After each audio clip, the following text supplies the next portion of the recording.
بسم اللہ الحمد للہ والصلاة والسلام علی رسول اللہ۔ السلام علیکم ورحمۃ اللہ وبرکاتہ۔ وہ ایک روشن ستارہ تھا، قسط نمبر 10۔ تسبیح در دست، زبان در ذکر، دل و دماغ در فکر۔ بقدر ضرورت کلام آیات کریمہ سے برمحل استدلال، ہر مرض اور حادثے کا علاج قرآن کریم سے بتاتے تھے۔ ناگفتہ بے حالات کی عکاسی آیات بینات سے اس طرح فرماتے تھے، لگتا تھا کہ یہ آیات کریمہ انہی مواقع پر نازل ہوئی ہیں۔ خطابت میں غیر رسمی گھن گرج ہوتا تھا جو سامعین کے دلوں کو جھنجھوڑ دیتا تھا۔ دعا میں رقت و خشوع کمال درجے کا ہوتا تھا۔ دل تو چاہتا تھا کہ آپ مانگتے رہیں اور سامعین آمین آمین کہتے رہیں۔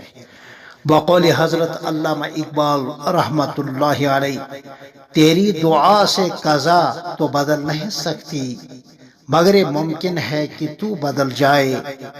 تیری دعا ہے کہ ہو تیری آرزو پوری، میری دعا ہے کہ تیری آرزو بدل جائے۔ ایدن نہ چھوڑ اے دل فگادے صبح گاہی، امان شاید کہ ملے اللہ میں۔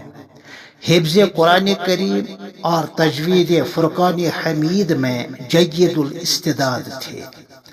ترجمہ و تفسیر پر آپ کی گہری نظر تھی، اسی لیے آپ مفسر قرآن سے بھی متعارف تھے، اور یہ تعارف آپ کی قدآور علمی شخصیت کے عین مناسب تھا۔ طلباء میں آپ محبوب، علماء میں مقبول، عوام میں ہر دل عزیز تھے، اور مخالف طبقات کے لیے ازہد محسود بھی۔ آپ کا بیان عام طور پر اصلاحی و علمی اور دعوتی ہوتا تھا۔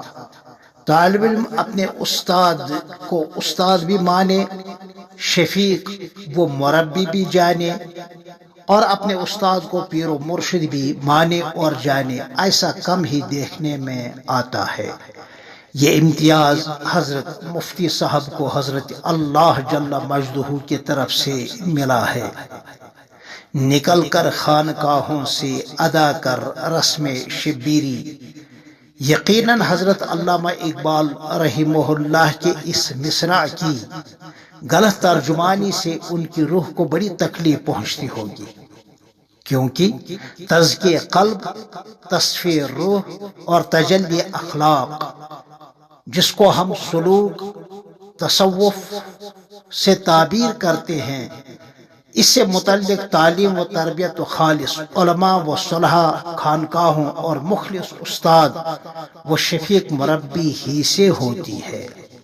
جب ایک مومن اس تزکیہ و تصفیہ اور تجلیہ کے سامان سے، یعنی تصوف کے سامان سے مسلح ہوتا ہے، تو بقول حضرت علامہ اقبال یہ منظر ہمارے سامنے آتا ہے: فضائے بدر پیدا کر کہ فرشتے تیری نصرت کو اتر سکتے ہیں گردوں سے قطار اندر قطار اب بھی۔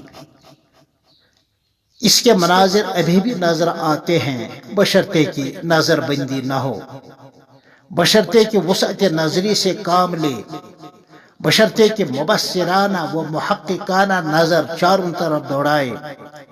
حضرت مفتی صاحب مفتی فیض الوحید صاحب آف جموں اس سامان بصیرت سے، یعنی تصوف سے مسلح تھے، الحمدللہ۔